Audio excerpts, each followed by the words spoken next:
Did you know that the food that you eat every day can either damage your gut or completely heal it? If you're struggling with indigestion, bloating, and acidity, stay with me. In this video, I'm going to share you 5 foods that you should include into your diet so that you can naturally protect and repair your gut. Very simply, the 5 types of food that I'm going to mention have its own role to play in your gut health. The first one is to increase the number of this healthy gut bacteria. The second one can be to nurture these bacteria. The third one is for reducing the inflammation in your gut. The fourth one is to increase the gastric mucosal health. And the fifth one is to clean your gut. So make sure you watch the video till the end so that you can also add these 5 foods into your daily diet to make your gut bulletproofed. The first type of food that I want you to include into your diet is the probiotics. I call them the gut soldiers. Let's start with the food that actually put this good gut bacteria right back into your gut. Here, the fermented foods like yogurt, sauerkraut, or kimchi are full of probiotics. These live bacteria can actually balance your gut microbiome, improve digestion, and also strengthen immunity. So try to include a small serving daily. Even a simple homemade yogurt would work beautifully. So once you have this right good gut bacteria, our next duty is to give them the right food to survive. And that is the second category of food that I want to recommend, the prebiotics, the food for this good bacteria. Same like any other living organism, this good bacteria also can't survive without food. And that is where prebiotics come into the picture. Prebiotics are special fibers that could be found in bananas, onions, garlic, and asparagus. As these foods are rich in fibers, they don't really get digested in your stomach. They get traveled to your intestine to be a food for your probiotics. This helps them to grow stronger. So I would say the prebiotics, you can think them as the fertilizers for your gut garden. So once you have enough good probiotics and also you feed them with the prebiotics, the next one is to ensure that there is no inflammation happening in your gut. So as number 3, let us add some anti-inflammatory food into your diet. I would call them the fire extinguishers. I have explained gut inflammation in detail in a video that I did about gastritis. If you're interested,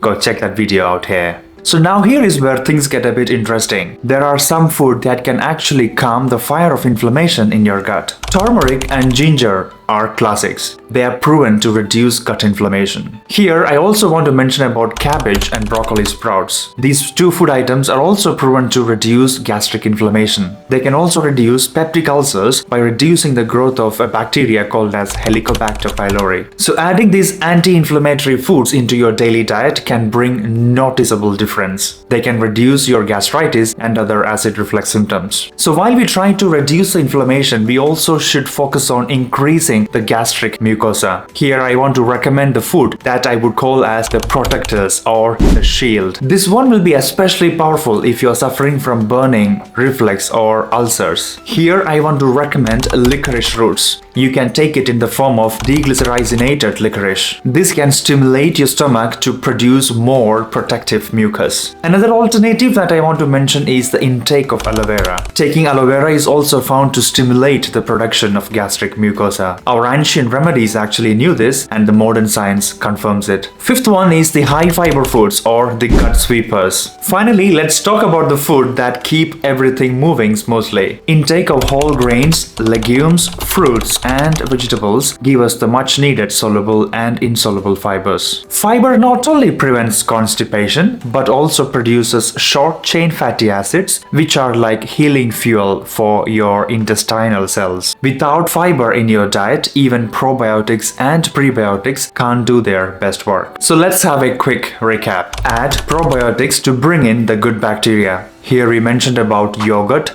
sauerkraut, or kimchi. The second one was to add prebiotics to feed the good bacteria. Here we mentioned about adding banana, garlic, onion, and asparagus. The third one was the anti-inflammatory foods. Here we mentioned about turmeric, ginger, cabbage, and broccoli sprouts. The fourth one was the gut lining protectors like licorice roots or aloe vera. And lastly, we mentioned about the importance of having fiber in your diet to keep your gut clean and strong. Here we mentioned about whole grains, fruits, and other vegetables.